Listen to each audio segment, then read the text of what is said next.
My dad would have been 60 today. He was a grandfather, a husband, a counselor, a pastor, a friend to many.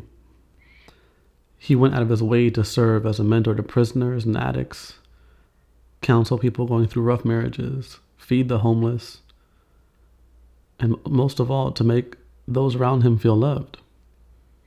The feeling I got when my mom told me that my dad had cancer, that the cause of his stomach pains for the last few months was cancer in his colon.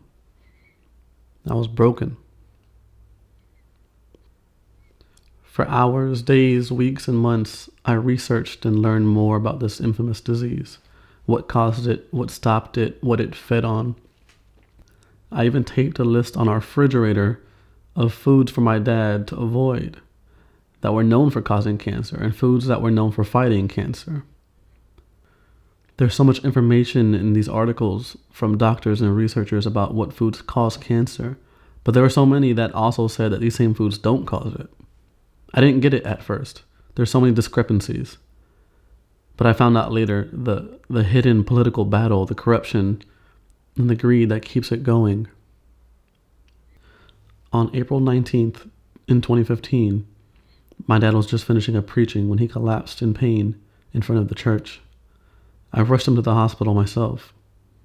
His surgery was done the next day and the tumor was removed. The doctor put him on chemotherapy for 6 months to make sure all the cancer cells were killed. After the process, they said he was cancer-free in November of 2015. Doctors treated the immediate problem, but never acknowledged the source of it. They gave him pills for his diabetes, pills for his high blood pressure, pills for his cholesterol, pills for his pain, but never a word on where these problems came from. Time went on, and my dad, grateful for being alive, continued being a great man of God, but he didn't change his eating habits at all. Having over 50 years of a Puerto Rican and American diet is a difficult thing to change, especially when commercials and advertisements make unhealthy foods seem okay. The typical American diet is just begging for cancer. High blood pressure, diabetes, high cholesterol, obesity. So many people have these things that we think it's normal, but it's not. We've been desensitized to what common health should be. In 2015, I went to Florida State University to start my master's degree, to once again make my father proud of something he wanted me to do. So much of what I did was to make him proud. I had recorded for Grammy-winning artists, played for the Miami Heat's band, recorded lead trumpet for a movie, traveled to other countries to play my trumpet. All things I loved to do, but the best part was making my dad proud. During my final year of studying to get my master's degree, I get a phone call from my mom in October 2016. Cancer was found in my dad again, and it was worse. It was in his colon, his stomach, and liver. My parents didn't tell me at first that chemo wouldn't save him this time. It would only prolong his life.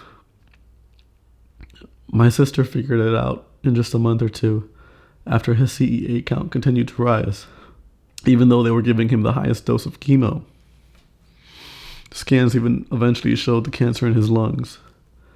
They tried all these different types of chemo, and the last was an oral pill that almost killed him.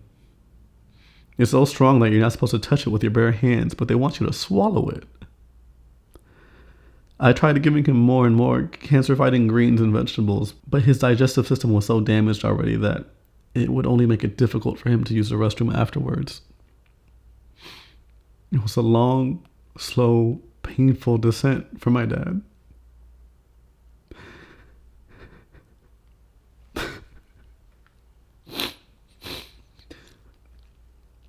The average human is awake for around 16 hours every day.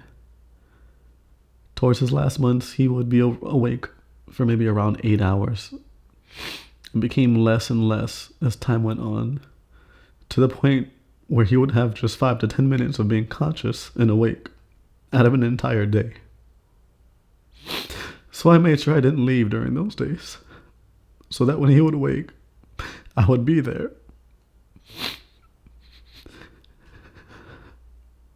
I cherished every moment that he was conscious with us.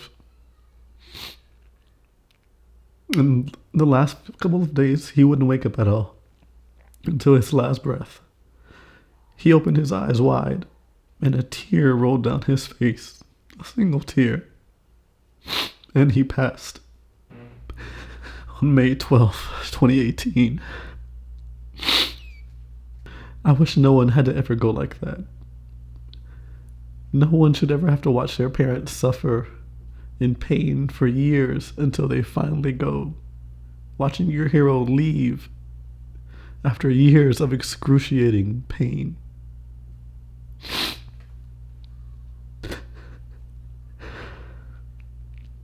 It happens to so many around the world because of a lack of knowledge. Take steps in educating yourselves, your families, your loved ones. These diseases are not meant to show up in our bodies because of old age. We put these diseases in ourselves with what we input into our body. Simple when you take a moment to think about it. Everything that goes into our body comes from our food. Learn, educate yourselves, read, love one another. I miss my dad. My dad was awesome.